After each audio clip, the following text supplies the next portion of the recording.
with sickle cell disease face significant challenges that impact on their learning and overall health.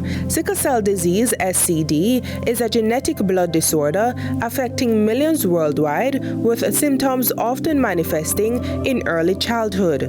And this can affect how effectively they are able to participate in and benefit from the education system. But experts say that educators who are aware can play a key role in the well-being and academic success of students living with sickle cell disease. Sickle cell disease can affect learning from as early as 2 years of age.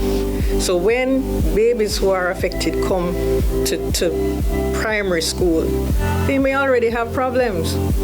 You need to make sure that you're paying close attention to these babies, because teachers can make a tremendous difference in the lives of people living with sickle cell disease. Simple accommodating acts, such as allowing students to elevate their legs or ensuring that they have access to water and bathroom breaks, can make a big difference in alleviating some of the ill effects of sickle cell disease. They get leg ulcers.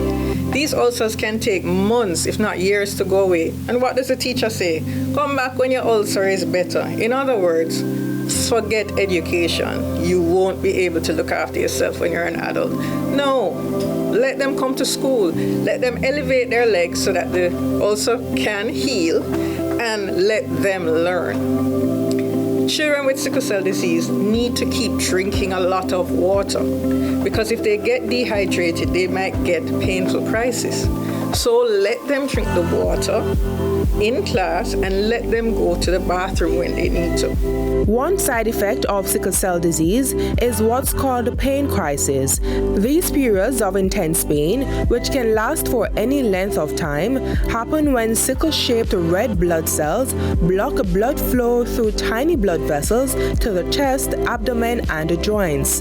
It is advised that physical activities, such as rigorous exercise that might trigger painful crises, should be approached with sensitivity and understanding. If they cannot manage exercise, rigorous exercise, don't force them, because exercise is one of the triggers for painful crisis. So you see how much difference you as a teacher can make?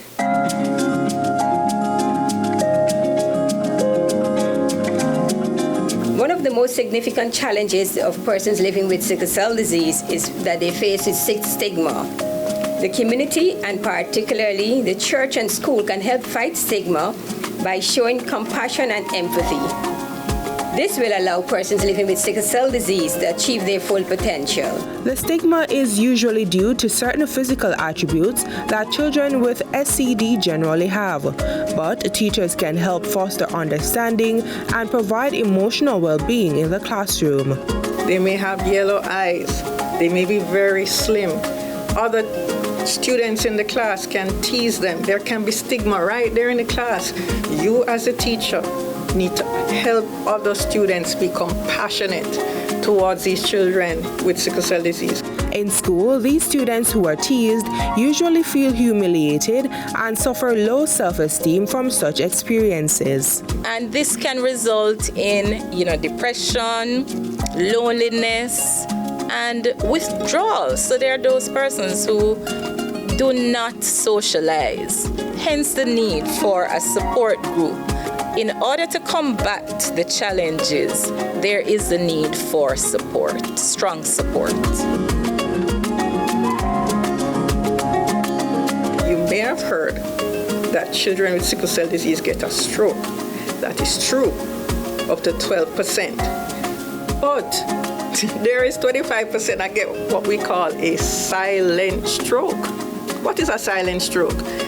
No weakness. You talk fine, but it affects your learning. So if you find you have a child with sickle cell disease who's going along fine, and then they start to fall off, send them for psychoeducational testing so that they can get the additional help that they need. Teachers, you can make all the difference. Be informed, supportive, and proactive.